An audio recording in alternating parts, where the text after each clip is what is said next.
T'as fait ta liste là pour les courses? Oui, Ouais, dans le Ok. carré. T'as tes tickets? Mais bon, oui, ils sont là. Ok. Les valeurs de l'association Jest reposent sur un point essentiel qui est l'inclusion. Le SAVS, ça signifie service d'accompagnement à la vie sociale pour des personnes âgées au minimum de 18 ans mais sans limite d'âge. On accueille un public en situation de handicap qui est concerné principalement par de la déficience intellectuelle, avec ou sans troubles associés. Il y a aussi des personnes qui peuvent présenter un autisme, des personnes avec une déficience sensorielle, des personnes qui peuvent être concernées aussi par des troubles psy. La priorité sur le SAVS, le besoin d'un logement ou d'un accompagnement au logement.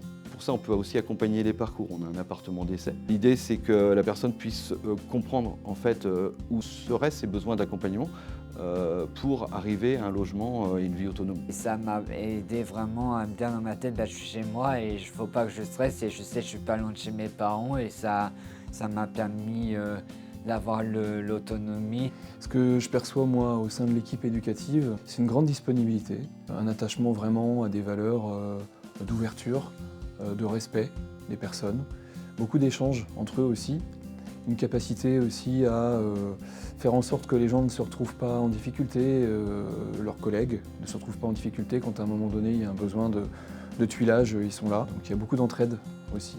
Il y a une grande motivation à faire que la mission soit absolument respectée jusqu'au bout, dans le respect des besoins de la personne.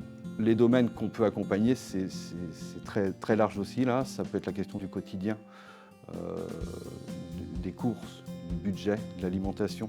À domicile, c'est important qu'on soit toujours en accord avec ce que veulent bien nous faire voir, avec voilà, le respect de leur lieu et puis de leurs souhaits d'accompagnement ou pas. On peut avoir des accompagnements qui s'orientent sur le médical, donc besoin de soutien lors de prise de rendez-vous. On peut être aussi concrètement dans les rendez-vous médicaux, si la personne le souhaite, si elle est d'accord, parce qu'il y a des enjeux de compréhension. Il y a peut-être des enjeux aussi de mettre en place une infirmière à domicile, etc.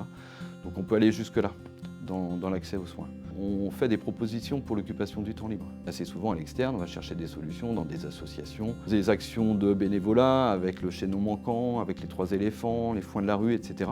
Ce qu'on va chercher derrière ça, c'est pas forcément l'occupation du temps libre, mais c'est aussi un sentiment d'appartenance, un sentiment d'utilité, etc.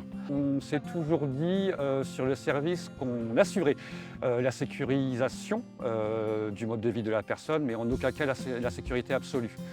C'est-à-dire qu'on garde à l'esprit que le risque zéro n'existe pas, comme tout à chacun, et la vie n'est qu'une succession de prises de risques. Et donc c'est cette prise de risque-là aussi qu'on accepte et d'accompagner pour les personnes. Sur le service phare, il y a une astreinte tous les jours de l'année, nuit et jour. On peut avoir des appels pour simplement des conseils, les aider à trouver un moyen de se détendre, se rassurer. On peut aussi les aider à penser à d'autres personnes ressources autour qui peuvent appeler. Et en dernière intention, nous, on intervient. Toutes les semaines, le vendredi après-midi de 14h à 17h, on a une permanence qui permet aux personnes de venir, de trouver donc toujours un professionnel pour répondre à leurs questions s'ils ont besoin voilà, d'être aiguillés, s'ils ont une difficulté.